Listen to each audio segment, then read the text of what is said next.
Assalomu alaykum hammaga. Bugun ham bitta prinsip haqida gaplashamiz. Prinsiplar loyihamizni davom ettirgan holatda.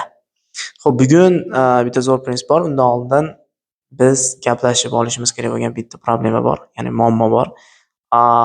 Biz foydali ishlarimizga, o'zimizni rivojlantiradigan ishlarga va chin dildan sevib bajaradigan ishlarimiz yoki oilamizga sarflaydigan vaqtlarimiz ba'zi bir va'dalarimiz sabab qisqarib ketgan.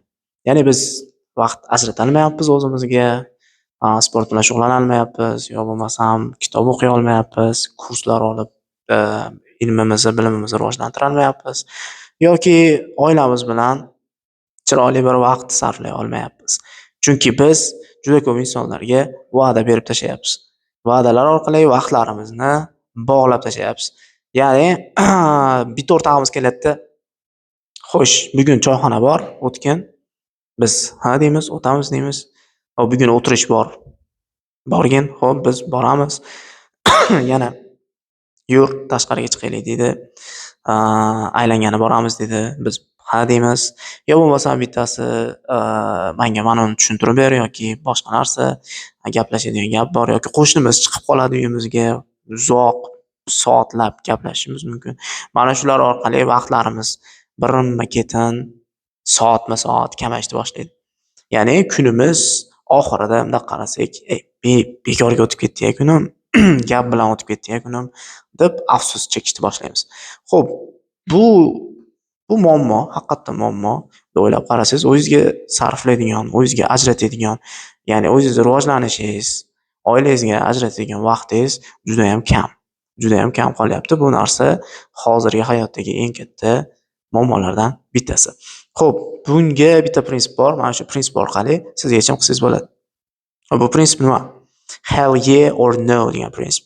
Ya'ni chin dildan chiqqan ha yoki yo'q. Bu javob ma'nosida ishlaydi. Ya'ni siz chin dilingizdan ha deysiz yoki bo'lmasam javobingiz yo'q bo'ladi. Sizda har xil qarorlar yoki takliflar berishadi. Mana shu takliflarga sizni hangiz chin dildan ichingizdan chiqsa, siz xohlab, haqiqatda foydali deb hisoblab ha desangiz, o'shandagina siz u taklifni qabul qilasiz. Bo'lmasam javobingiz yo'q. Mana shu prinsip bor. Bu prinsip bitta kitob bag'ishlangan bu prinsipga. Hell yeah or no degan kitob bor. Bu kitob Dirac Sewers degan bitta zo'r odam yozgan. Mana shu odam mana shu kitobda hell yeah or no qanchalik kuchli prinsipligini tushuntirib bergan. Xo'p, nima demoqchiman? Hell yeah or no prinsipi orqali siz ma'noli ishlaringizni ko'paytirib olasiz. Siz o'zingizga sarflaydigan bo'sh vaqtlarni sekin-asta yasashni boshlaysiz. Ya'ni sizga taklif keladi, agarda u taklifga chin dildan chiqqan hayz bo'lmasa, siz shunchaki yo'q deyishni boshlaysiz. Va sekin-asta ko'rasiz, hayotingiz o'zgarishni boshlaydi.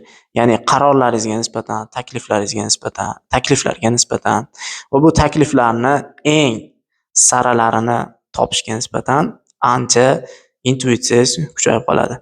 Sog' bo'linglar, salomat bo'linglar.